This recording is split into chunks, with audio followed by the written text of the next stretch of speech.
En la sesión pasada vimos que los revolucionarios liberales se diferenciaron de manera muy importante en el terreno sentimental, en el terreno amoroso específicamente y amistoso, de los revolucionarios que fueron surgiendo en el terreno mexicano durante la llamada Revolución Mexicana, o sea, a partir del estallido del maderismo en noviembre de 1910.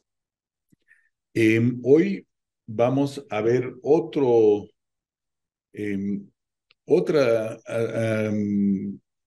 diferencia importante entre Ricardo Flores Magón y su círculo más cercano de liberales y los revolucionarios que se desarrollaron en México durante la llamada Revolución Mexicana, y es el tema del ascetismo.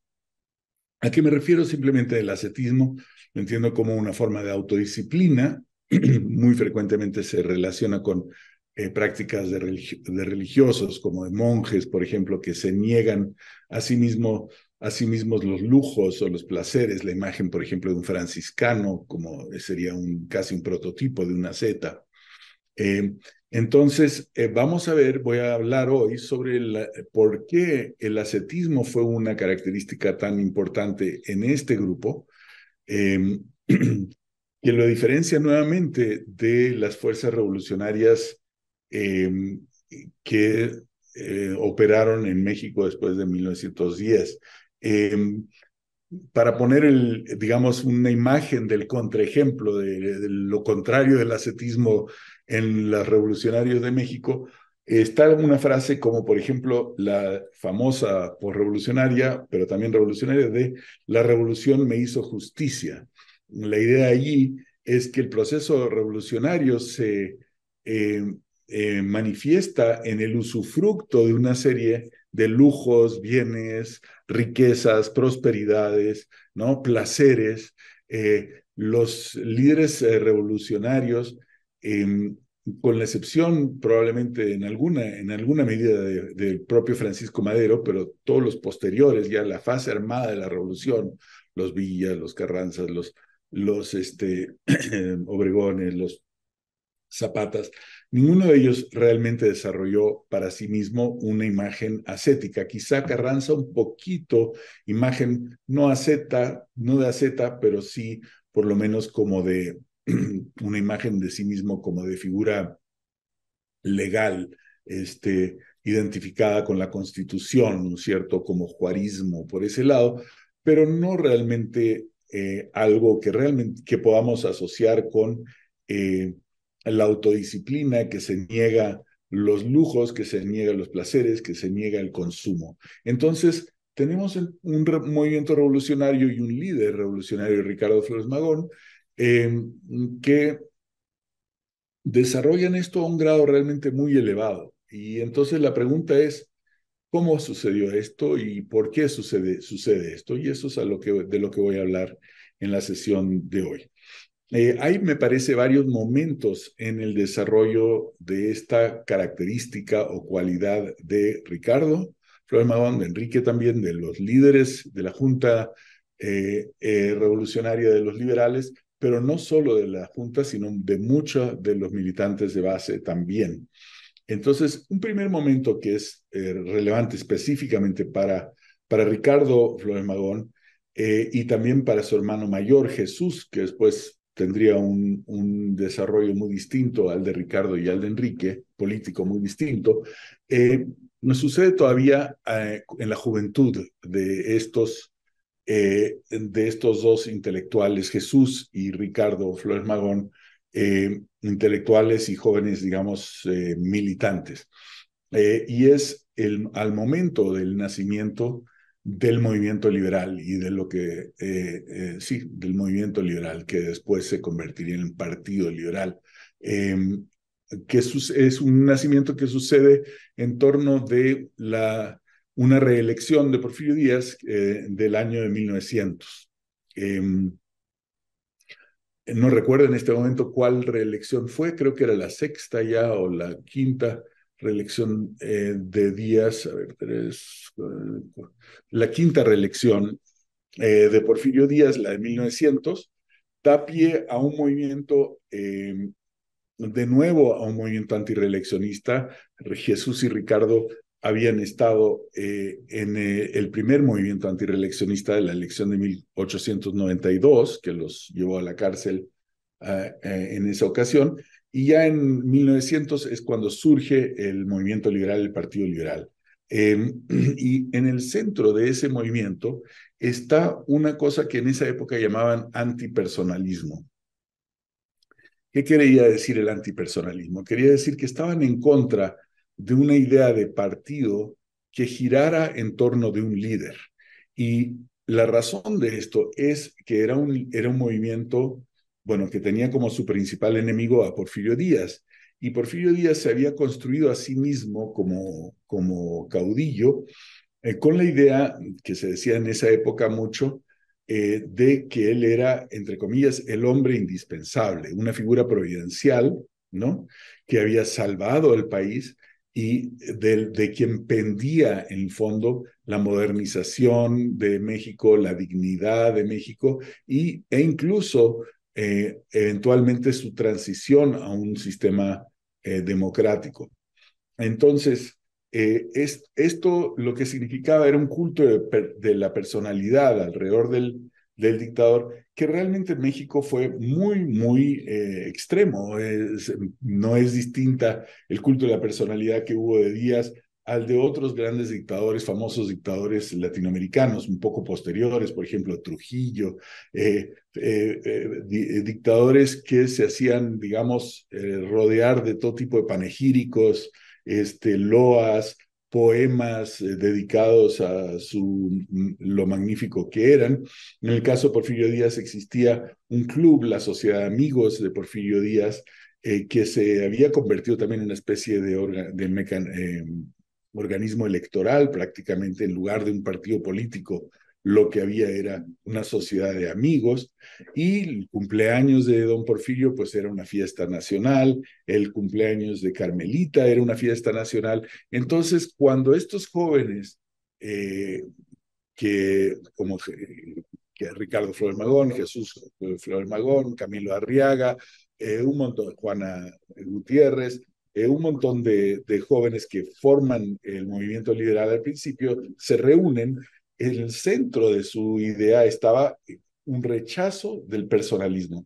Entonces, si lo piensan, el rechazo al personalismo es ya un elemento de algo que se desarrollaría como un ascetismo. ¿Por qué? Porque significa que la gente que está metida en ese movimiento no quiere reclamar para sí mismos el poder y no quieren convertirse ellos mismos en, digamos, la imagen de, entre comillas, un hombre indispensable, ¿no? Un líder, un caudillo, sino lo que ellos representan es una lucha por un ideal y no por el encumbramiento de una persona. Entonces, aquí tenemos un primer factor interesante para entender por qué Ricardo mismo y los militantes liberales que se desarrollarían después tanto, sobre todo del lado de Estados Unidos, aunque también del lado de México de la frontera, eh, tendrían esta característica de ascetas, ¿no? De personas autodisciplinadas que se niegan a sí mismos los lujos y los placeres, negarse el poder, ¿verdad? Negarse el deseo del poder, el deseo de ser encumbrado, el deseo de ser el centro de todas las alabanzas, como era el modelo, digamos, de Porfirio Díaz. El rechazo de ese modelo fue un factor. Un siguiente factor ocurrió un poco antes del nacimiento de los liberales. Mencioné que la primera cárcel de Jesús y de Ricardo, y ustedes lo saben, Ricardo pasó pues una gran parte de su vida en diferentes cárceles, tanto de México como de Estados Unidos, ocurrió después de un movimiento estudiantil de 1892, donde se rechazaba la reelección, era un movimiento antireeleccionista. Entonces, y de ahí hubo un par de cárceles de estos personajes. En la cárcel, en esa época, perdón, que me interrumpa a mí mismo, pero ustedes no me pueden interrumpir, entonces no me queda otra más que hacerlo yo. Este, eh, esa época México era una sociedad todavía en los 1890s, principios de los 2000 todavía, de los 1900 todavía, perdón, era todavía una sociedad, la Ciudad de México, una ciudad relativamente pequeña, aunque había estado creciendo con lo junto de la mano de los ferrocarriles que se habían reproducido mucho en los años 1890, eh, pero seguía siendo una ciudad relativamente pequeña, vista desde ahora, muy pequeña, este, en que circulaba mucho los chismes, la gente sabía mucho dónde estaba uno y el otro, incluido, por ejemplo, lo que sucedía en la cárcel de Belén. Era sabido afuera de la cárcel, conocido afuera de la cárcel y el objeto de mucho comentario, no solo comentario a nivel de rumor, sino que incluso en la prensa proletaria que había ya en esa época, y también incluso en la prensa, digamos, más, digamos, eh, más comercial.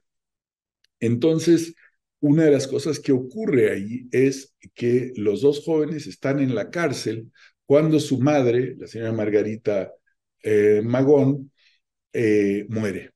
Entonces, este drama, que era como muy de la sensibilidad, como de la bohemia de la época, estamos hablando finalmente de un tiempo en que el estudiantado, como eran los hermanos Flores Magón o los relativamente recién egresados, como Jesús, este, estudiantes, eran partes de una bohemia, ¿no? Formaban parte de una bohemia y sus dramas personales quedaban bastante expuestos y eran el tema de mucho interés local en la Ciudad de México y a través de los periódicos en otras ciudades del país. Entonces, la muerte de Doña Margarita se convierte genera un movimiento de simpatía hacia los hermanos Flores Magón, que estaban en la cárcel, muy grande, y les llegan condolencias publicadas en periódicos desde Laredo, Toluca, Puebla, en fin,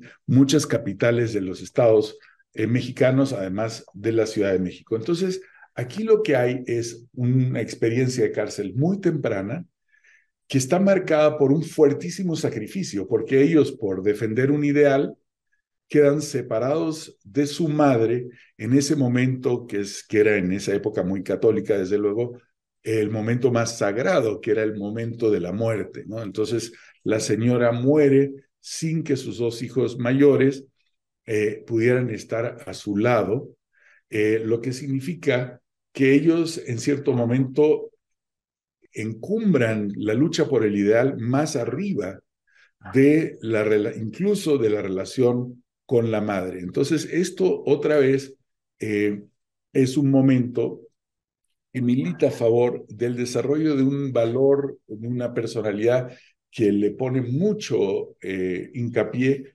a la negación de los deseos propios y a poner los ideales por encima de los intereses personales, ¿no? Entonces tenemos primero esta experiencia de cárcel después de un movimiento político, es decir, son presos políticos que por estar defendiendo el ideal se pierden de estar junto a su madre al momento de su muerte. Luego ya en el momento de crear el partido está la ideología antipersonalista, que significa que no pueden ellos luchar simplemente por sus propias carreras como políticos, sino tienen que luchar por un ideal que no los ponga a ellos mismos en el centro. Entonces ahí están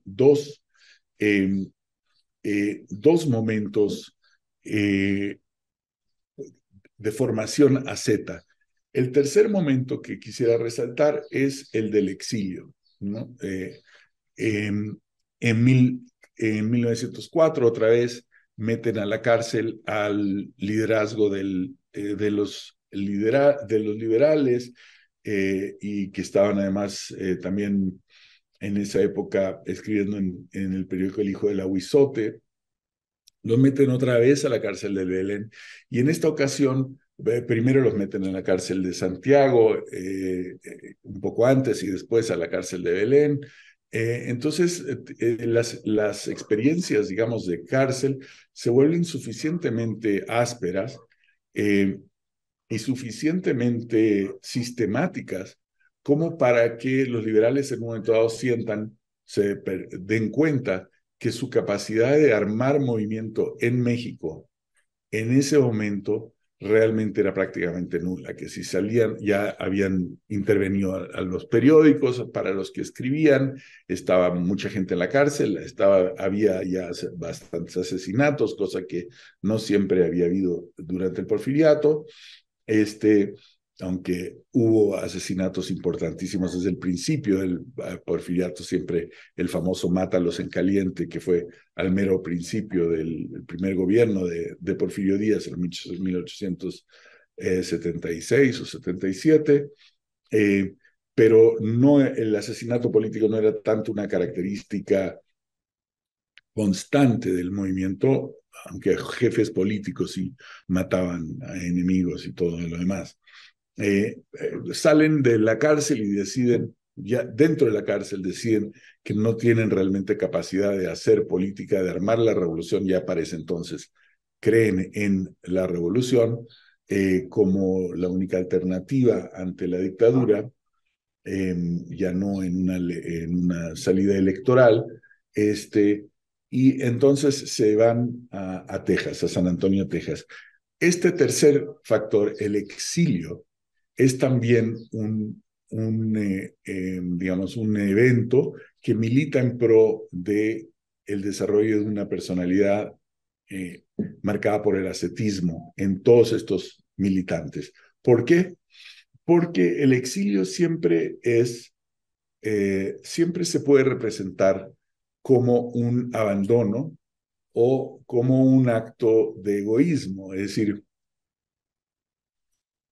en lugar de quedarse a luchar, se van, ¿no? Y se van a algo que no es visible desde México, que es la vida en Texas, en este caso, en Estados Unidos.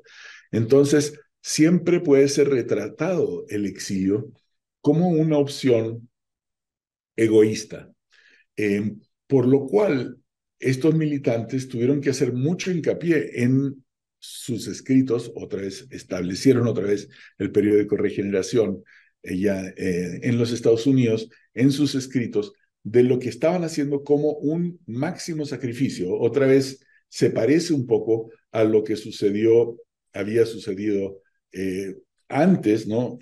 Varios años antes, con la muerte de la madre de Jesús y de Ricardo, ¿no?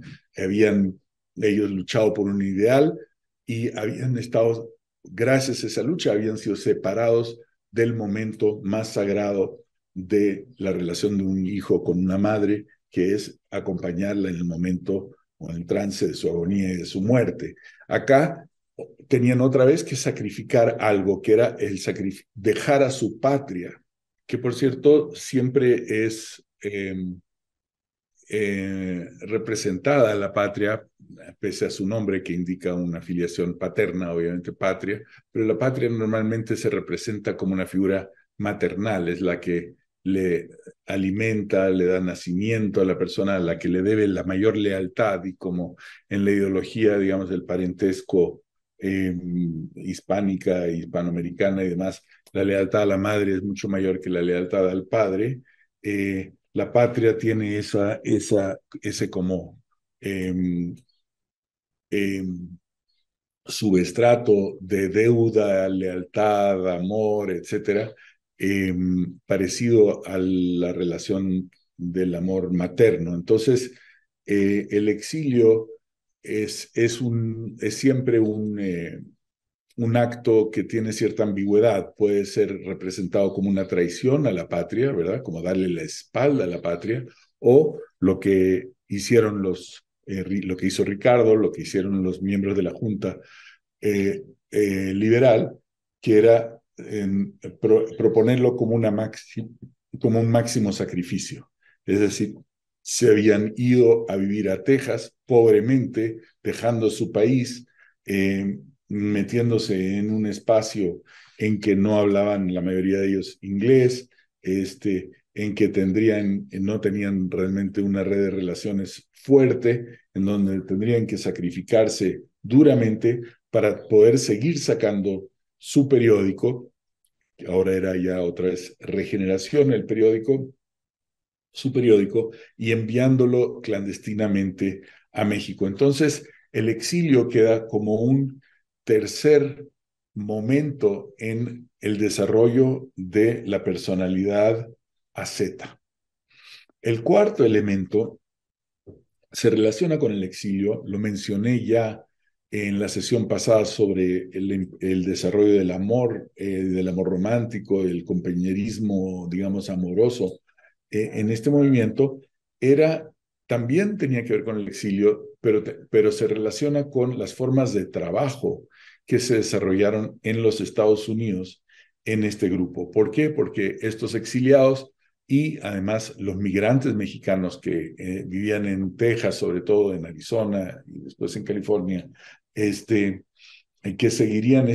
formarían parte de este movimiento, todos ellos tenían que trabajar en trabajos muchas veces incluso físicamente bastante duros en los Estados Unidos durante el día para poder tener los recursos necesarios, en primer lugar, para apoyar el periódico, para apoyar Regeneración y también para tener una actividad, digamos, de militantes. Entonces ellos representaban esta relación entre trabajo y entre labor, digamos, trabajo remunerado y el trabajo de la revolución, de lo revolucionario, como una situación en que eran, entre comillas, esclavos de día y revolucionarios de noche, ¿no? Aunque no siempre se respondía esto de día y noche, pero generalmente se representaba así.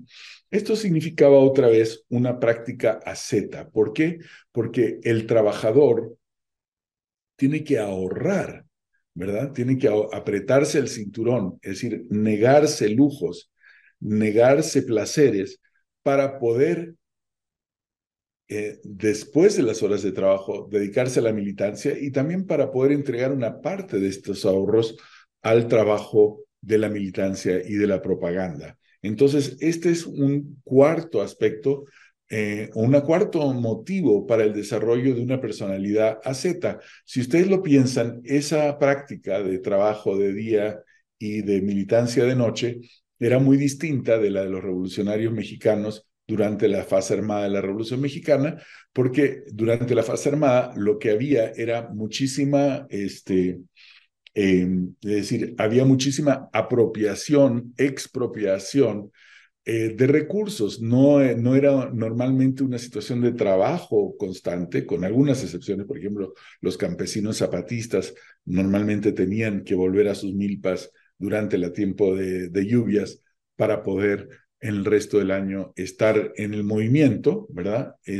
Pero con la mayor parte de las fuerzas revolucionarias, los villistas, los obregonistas, los carrancistas, tenían que luchar lejos de sus milpas, ¿no? Lejos de sus trabajos, y en realidad la práctica revolucionaria significaba vivir de cosas de las que se estaban constantemente apropiando, matar ganado que estaba ahí, luego repartir carne en la carnicería, ¿verdad? Apropiarse, adueñarse, robar, decían en esa época, y no sin alguna razón, robar cosas de lo que había alrededor para poderse alimentar en primer lugar, robar tortillas, robar comida, pero también robar mujeres, como lo hablamos la vez pasada, robar artículos de lujo de diferentes tipos, etcétera, ¿no? Esta era, digamos, el espíritu de la bola, ¿no? Que era un movimiento que estaba constantemente, digamos, comiendo de ajeno. Mientras que en el caso de los liberales exiliados en los Estados Unidos, esos militantes, no solo el liderazgo, sino el militante común, todos los militantes, tenían que trabajar ganar un sueldo, ahorrar una parte del sueldo en lugar de írselo a beber, etcétera, y luego militar. Esto significó que el movimiento desarrolló actitudes muy severas en contra de algunas prácticas que eran comunes en la época. Por ejemplo, contra el alcohol. El movimiento liberal fue muy crítico del consumo de alcohol o de la prostitución también, o también de los juegos de mesa, las apuestas en los caballos, los gallos, todas esas formas de expendio eh, eran muy mal vistas en este movimiento, a diferencia de todos los demás movimientos en donde eso era el pan de cada día, ¿no? Las apuestas, las peleas de gallo, las carreras de caballos, los prostíbulos y desde luego, muy en primer lugar, el alcohol. En la revolución también algo en el ejército, la marihuana, pero sobre todo en ese tiempo era el alcohol, ¿no? Entonces tienes un movimiento que va adquiriendo ciertos giros que parecen hoy día un poco puritanos, es decir, eran anti-alcohol, eran anti-promiscuidad, estaban a favor, sí, de la liberación femenina, incluido muy en contra de la esclavitud, de la maternidad, ¿no? Entonces ¿cómo se llama?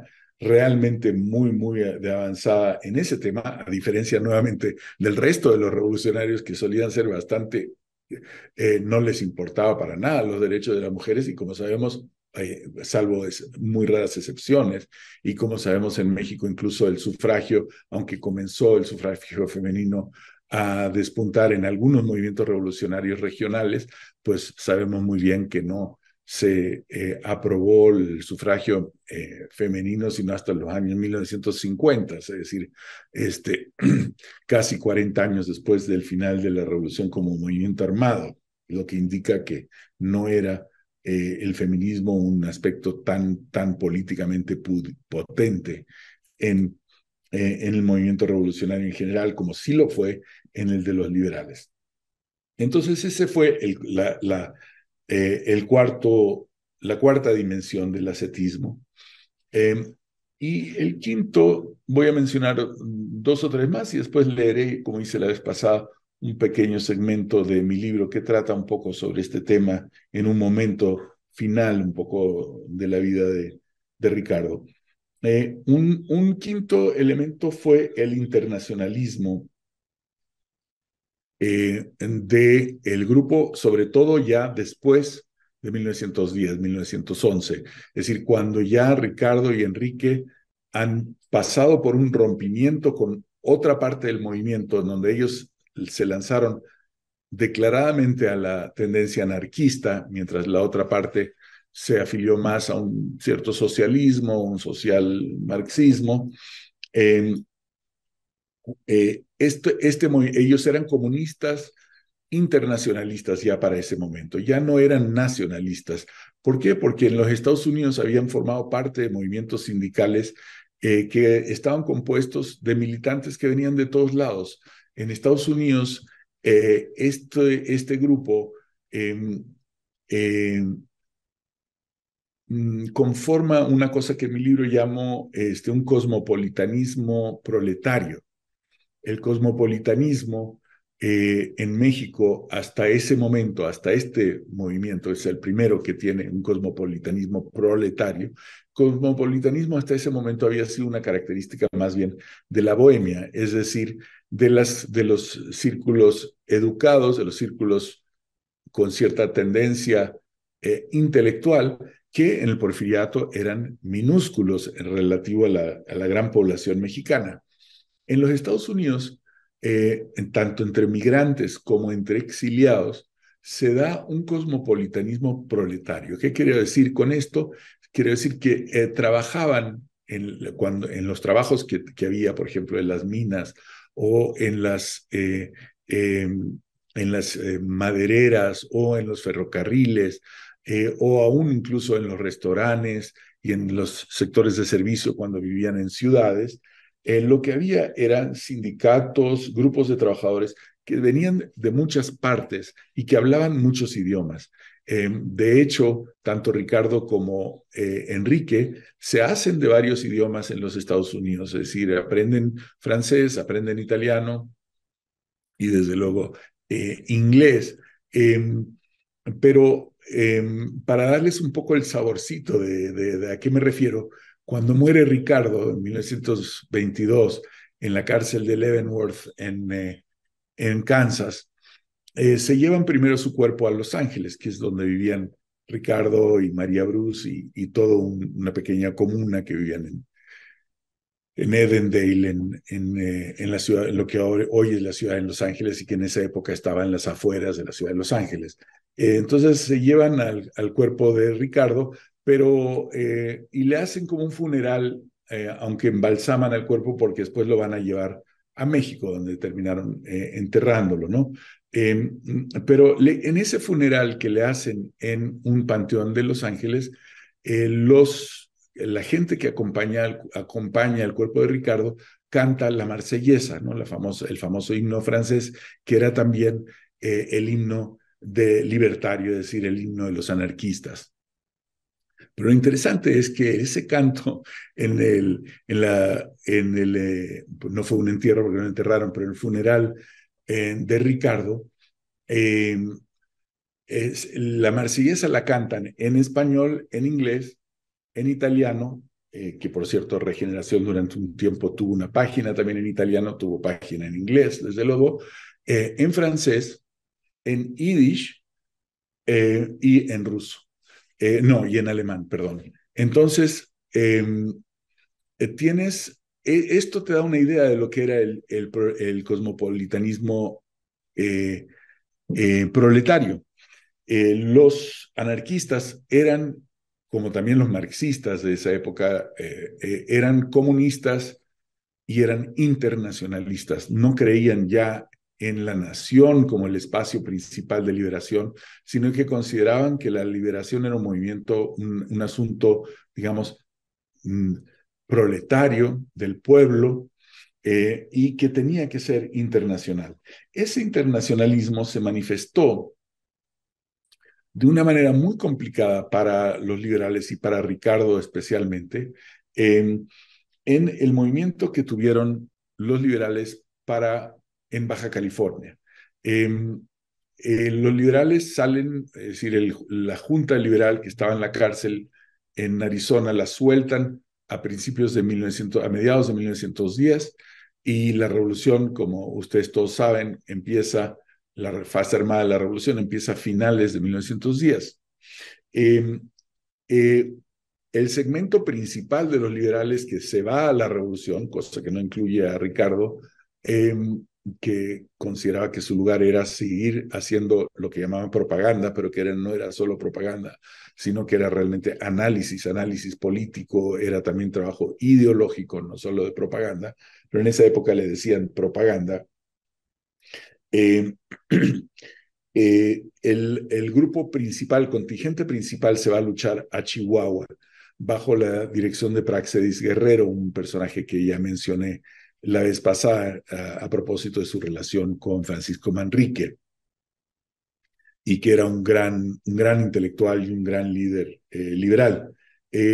A Praxeis lo matan muy pronto después de cruzar la frontera a México y de comenzar su lucha en Chihuahua, y los ejércitos o los grupos, los contingentes armados de los liberales en Chihuahua son derrotados muy rápidamente, lo que significa que el único espacio militar que les queda bastante pronto a los liberales es Baja California Norte. Bueno, lo que hoy es Baja California Norte, y específicamente las ciudades de Tijuana y de Mexicali, que en esa época eran pueblotes, digamos. Tijuana habrá tenido 1,000 habitantes, Mexicali más o menos parecido, quizá un poco menos. Entonces ellos toman Mexicali y Tijuana, pero que son, aunque no son tan grandes, son lugares muy importantes porque están en la frontera con Estados Unidos. Y en esa época, Baja California estaba muy remota de todo el resto del país. Era muy difícil llegar a Baja California, incluso llegar desde Ensenada, que era la capital de Baja California, a Tijuana. o a Mexicali tardaba días, y las tropas del ejército mexicano de Porfirio Díaz que estaban en Ensenada tardaban días en llegar, días, 4 o 5 días en llegar a esos otros pueblos fronterizos. Ni hablar llegar desde Sonora muchísimo más lejos y más difícil. Entonces, ellos toman el norte de Baja California, que era casi como tomar una isla en esa época, pero las tropas que la toman no son netamente mexicanas, son tropas internacionalistas que incluyen a muchos sindicalistas estadounidenses y afuera, entre comillas, lo que llamaríamos nosotros gringos, es decir, a angloparlantes que eran sindicalistas, o italianos. Había un buen contingente de sindicalistas italianos, al grado que, por ejemplo, la tropa que toma Tijuana tiene incluso un liderazgo y militar, y una mayoría de soldados que no son mexicanos. Esto lleva a que se les retrate al movimiento liberal como un movimiento que en esa época llamaban filibustero, es decir, que se les retratara como vendepatrias, que lo que querían era separar a Baja California del resto del país y que se quedara con los o en los Estados Unidos. Este episodio de Baja California, que dura unos pocos meses en realidad, pero que marcaría mucho la imagen de los liberales entre los revolucionarios mexicanos, no solo entre los porfiristas, primero entre los porfiristas, pero también entre los revolucionarios, como gente que ya no era confiable, que le había dado la espalda a los valores nacionalistas de la revolución.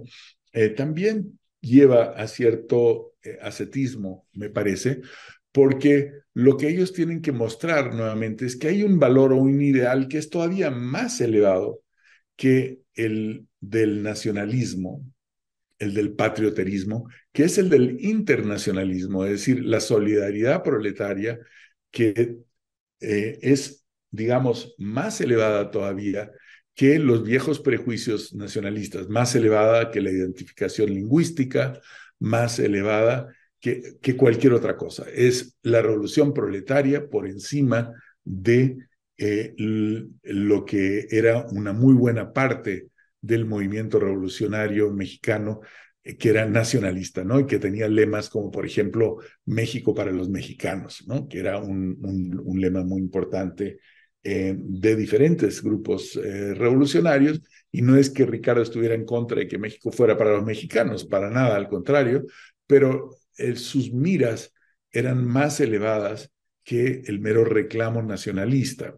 Esto hace nuevamente que tenga que mostrar que no es un vendido o un vendepatrias, no es un vendido a los intereses de los Estados Unidos o un vendido a los intereses del capital, mucho menos todavía a los intereses del capital norteamericano o de ningún otro, sino que es un militante que está siempre poniendo por delante realmente el ideal.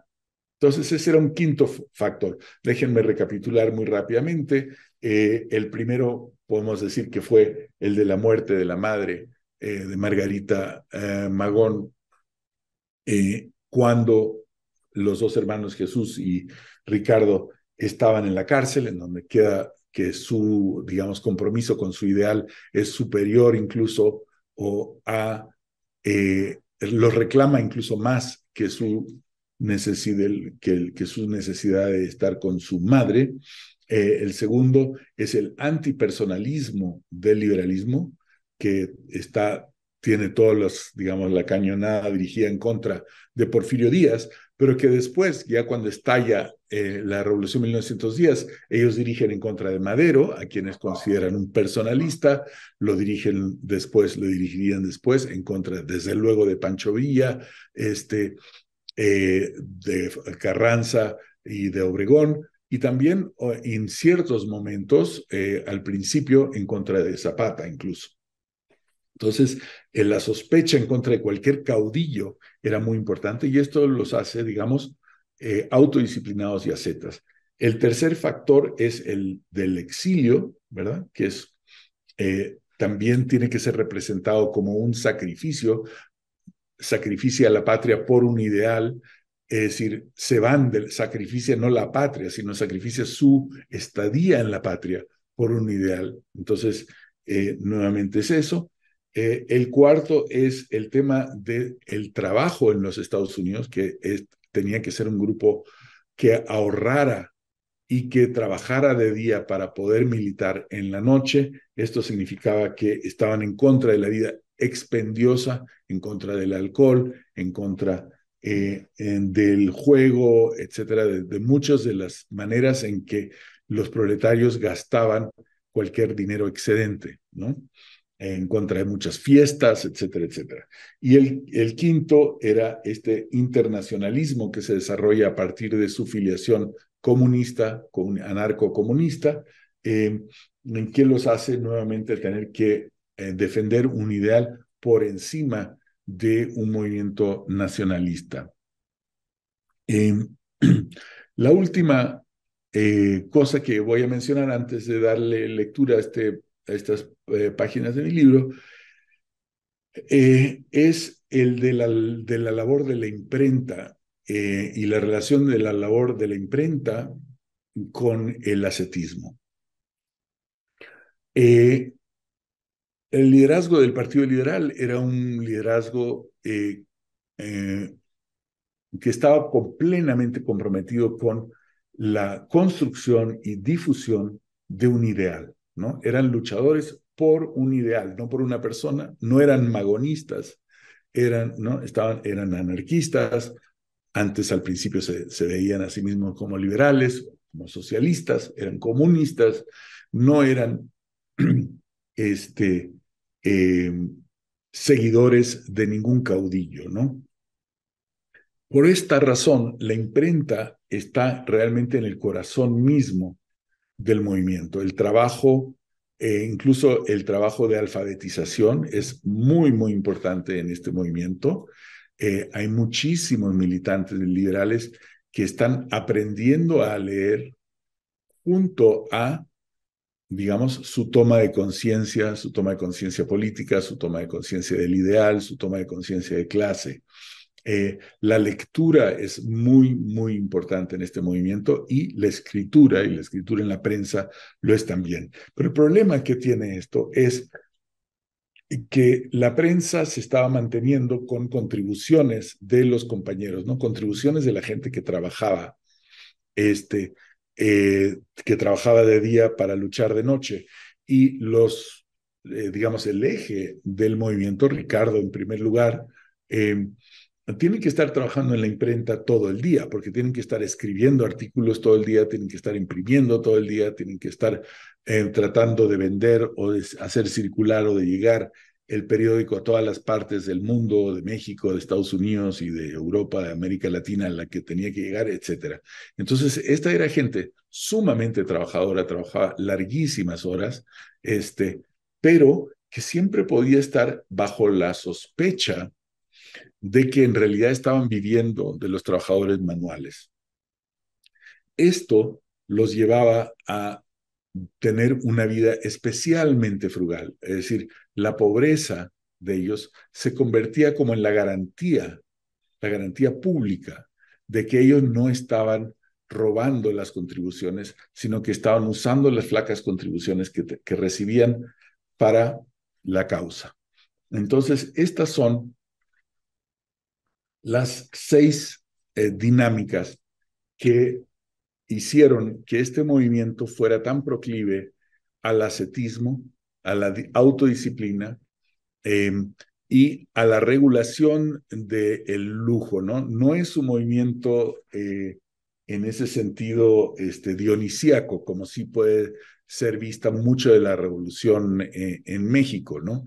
En que los apetitos, el hambre, el apetito sexual, los deseos de lujo, los deseos de alcohol, etcétera, son pulsaciones que están constantemente presentes en la rabia, las ganas de matar, el lujo de la violencia, todo eso es central en el movimiento revolucionario en México, mientras que en este grupo tienes esta otra forma mucho más orientada al ideal, al autosacrificio y a la autodisciplina.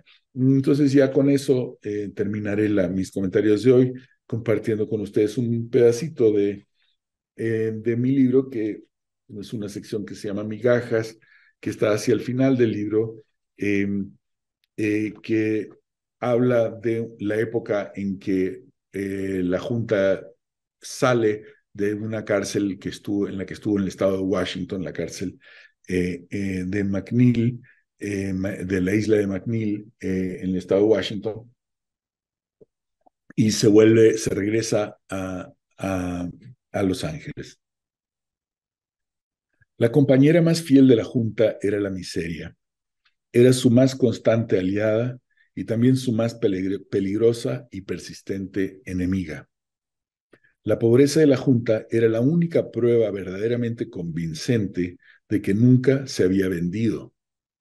Desde los días anteriores a la revolución, una de las acusaciones de rigor en contra de Ricardo y la Junta era que vivían gracias a las contribuciones que recibía el partido. Los ponían como demagogos que engañaban al proletariado para que se deshiciera de sus centavos ganados con el sudor de la frente. Al principio eran sobre todo agentes del gobierno mexicano quienes hacían circular este tipo de acusaciones, pero cuando el movimiento comenzó a dividirse y a desmembrarse, las críticas llegaron también de otros lados.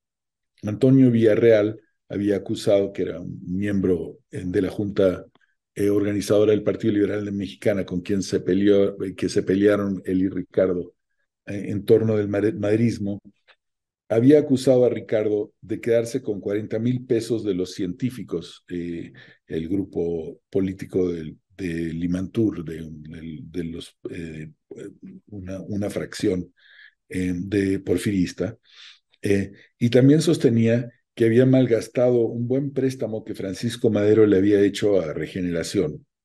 Después de la derrota de Baja California, varios soldados decepcionados se habían quejado de que la Junta nunca les había enviado dinero para comprar armas y que las colectas que se habían hecho en su nombre se habían malgastado. Durante la prisión en McNeil Island y después, las imputaciones de desfalcos no dejaron de acosar a la Junta. En efecto, cada división interna del grupo estaba acompañada de cada vez más acusaciones mezquinas a medida que el prestigio de la Junta decaía. Poco después de que encarcelaran a la Junta en McNeil, se dio la división entre Rafael Romero Palacios y su esposa Francisca Mendoza por un lado, y Blas Lara, Teodoro Gaitán y Antonio de P. Araujo por el otro. Esto mientras estaban en la cárcel, ¿no? La Junta se solidarizó desde la cárcel con estos últimos y después de renunciar a Regeneración, Romero y Mendoza la acusaron repetidamente de meter la mano en los cofres del periódico. Con la Junta todavía en prisión, después de este episodio hubo otro mucho más grave relacionado con el control de Regeneración, esta vez entre Gaitán y Lara por un lado, y Juan Moncaleano y Rómulo Carmona, el suegro de Enrique Flores Magón, un librero que distribuía material liberal, por el otro. Este conflicto tuvo también muchas consecuencias financieras. Moncaleano era un líder sindical y educador, anarquista muy respetado, que había sido expulsado de Colombia, Cuba y México antes de que lo adoptaran los liberales en Los Ángeles. Había llegado a esta ciudad rodeado de un gran prestigio y aparecía como una especie de sucesor del gran educador y mártir anarquista español Francisco Ferrer Guardia, asesinado pocos años antes. La Junta estaba en la cárcel cuando llegó Moncaleano, pero sus colaboradores más cercanos lo recibieron con gran admiración. Así, María Bruce le escribió a su nieta en esos días, y cito: lo más admirable que tenemos en Los Ángeles es la familia Moncaleano. Es una familia modelo. Tienen 4 hijos educados ya bajo los ideales anarquistas. Y María no era la única que mostraba esa admiración por Moncaleano. Al principio, todo el grupo de Regeneración se sintió atraído y participó entusiastamente en el proyecto común de comprar un edificio donde se pondría una escuela del movimiento de educación moderna de Moncaleano, un centro para su organización, la Casa del Obrero Internacional, que se llamaba, un hospedaje para los trabajadores mexicanos que necesitaran alojamiento, un centro de reuniones y un auditorio para las actividades políticas y las oficinas de regeneración. William Owen, que era un anarquista inglés que en esta época estaba básicamente haciendo la mayor parte del periódico y que había sido desde el principio el editor de la página inglesa del periódico, describió con entusiasmo el edificio en un llamado a la comunidad de regeneración para que apoyara el proyecto. Y cito: varios amigos que han visitado el local y que tienen buenos elementos de juicio consideran que los camaradas Carmona y Moncaleano han conseguido una ganga. La propiedad tiene 2 frentes de 200 pies cada uno sobre las 2 calles antes mencionadas. El edificio es magnífico, 3 pisos de ladrillo en 2 salas. Hay por lo menos 4 salas de recepción, en cada una de las cuales pueden caber de 250 a 300 personas. Hay recámaras y servicio de cocina para decenas de personas. En resumen, la raza latina tiene incluso ahora una enorme presencia en Los Ángeles, y cuando se inaugure el Canal de Panamá, que se inauguró en 1915, será mucho mayor. En la actualidad, esa comunidad está inerme y a veces en situaciones muy apremiantes, porque está casi completamente desorganizada. Ahora se presenta la oportunidad de remediar esta desgracia, o mejor aún, podemos darles a aquellos que sufren de falta de organización una oportunidad para que ellos mismos remedien ese mal. Termino la cita. Sin embargo, el problema era que Moncaliano y su aliado Carmona trataron de apoderarse de Regeneración, a pesar de que no hacían nada concreto para el periódico. Peor aún, les mandaron telegramas a los presos tratando de que se enemistaran con Lara, Gaitán y Araujo. Y también involucraron a Paula Carmona, la esposa de Enrique y madre de sus 2 hijos, Praxedis y Margarita. Ojo, esos 2 primeros hijos de Enrique se llaman Praxedis como Praxedis Guerrero, que ya había muerto, y Margarita como la madre de ellos, ¿no? Para que presionara a Enrique diciéndole que estaba en juego la sobrevivencia económica de su familia. La Junta respaldó a los camaradas que estaban, de hecho, redactando Regeneración, lo cual llevó al inmediato divorcio de Enrique y a su permanente separación de sus 2 hijos, que significativamente llevaban los nombres de Praxedis Guerrero y de su propia madre, Margarita. Cuando la Junta salió de la cárcel, el primer artículo de Enrique en Regeneración manifestaba cuán profundamente herido se sentía y lo resuelto que estaba a seguir siendo anarquista a pesar de haber sido, y cito, calumniado, maldecido, insultado, herido por la espalda por quienes pensé amigos y compañeros, y que por el contrario supieron aprovechar mi ausencia e imposibilidad de defenderme para desgarrarme el corazón, destruyendo mi hogar y haciendo huérfanos de mis desventurados tiernos hijos en venganza de que no me presenté a ser instrumento de pasiones ruines y ambiciones bastardas. Ojo, en esta declaración de Enrique hay otra vez el tema del ascetismo, ¿no? En este caso, Enrique y Ricardo se mantienen fiel a quienes sí estaban haciendo el periódico, ¿no? Blas Lara, Araujo, y no al propio suegro de Enrique, que estaba diciéndole que tenían que apoyar a esa facción por el interés económico de la familia de Enrique. Entonces, Enrique sacrifica, por así decirlo, a su familia en pro de la lealtad al ideal. Regeneración y la Casa del Obrero Mundial rompieron sus relaciones y el periódico tuvo que buscar una nueva sede en medio de renovadas acusaciones de desfalco y de mala administración, esta vez provenientes de Moncaliano y sus aliados en Texas, Cuba y otros lugares. Ojo, aquí otra vez, Texas, Cuba, es decir, estamos hablando de un círculo que es cosmopolita, ¿no? Que significa muchos cruces de fronteras. Hay gente que está viniendo de Buenos Aires, hay gente que está viniendo de Bogotá o de España o de Francia. Todas estas rupturas terminaron afectando al periódico, al cual no le iba muy bien ya desde antes de que encarcelaran a la Junta. Ahora la situación era desesperada. Aparecía irregularmente con tirajes cada vez más reducidos, abrumado de deudas que los miembros de la Junta simplemente no podían pagar y con una urgente campaña entre entre manos a favor de Rangel en Texas, un episodio que no les puedo explicar en este momento. En cierto sentido, la pobreza era una aliada de la Junta en sus colectas en pro de la supervivencia de regeneración, porque ¿quién podía mirar de frente a la Junta y acusarla de estar metida en esto por dinero? Durante todo 1914 y 1915, el periódico anduvo a tropezones por falta de dinero. De semanal pasó a quincenal y luego hubo periodos en que ni siquiera apareció. El periódico no dejaba de hacer peticiones desesperadas de contribuciones, explicando la importancia de su supervivencia para la causa del proletariado y de la revolución. Después de 7 meses de ausencia, el 2 de octubre de 1915, apareció un número de regeneración en el que Ricardo anunciaba que en junio anterior su amigo y antiguo redactor Anselmo Figueroa había muerto. Anselmo Figueroa, una gran figura chica, bueno, hoy día llamaríamos chicana, ¿no? De Nuevo México. Mientras que los enemigos del periódico seguían acusándolo de desfalco, y cito a Ricardo, Anselmo salió enfermo, agotado, aniquilado, y en medio de nuestra miseria no pudo obtener los cuidados médicos que su enfermedad reclamaba, ni los alimentos nutritivos que su debilitado organismo requería, sucumbiendo al fin a sus dolencias en Palomas, Arizona, a donde había ido en busca de un clima más favorable a su salud. Voy a terminar la lectura ahí, simplemente recalcando el tema entonces de la, digamos, de la ambivalencia de este ascetismo.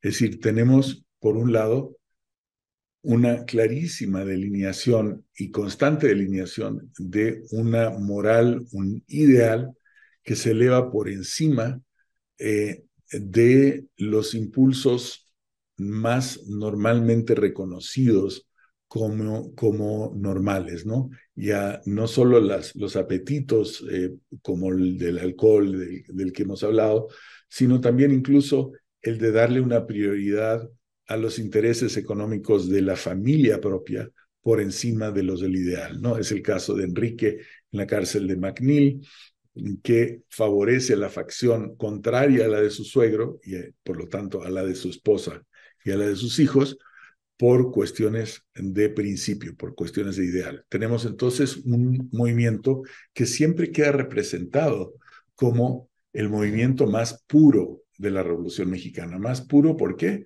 Porque es el movimiento en donde los sacrificios cotidianos en pro del ideal son constantes, y no solo son constantes, sino que son hasta indispensables debido al trabajo de propaganda al que se dedicaba Ricardo, Enrique y todos los miembros de la Junta organizadora, como tenían que hacer colectas para sostener esa propaganda, estaban siempre vulnerables a ser acusados de estar abusando del movimiento. Y la única manera de defenderse de esa acusación era a través de una pobreza manifiesta.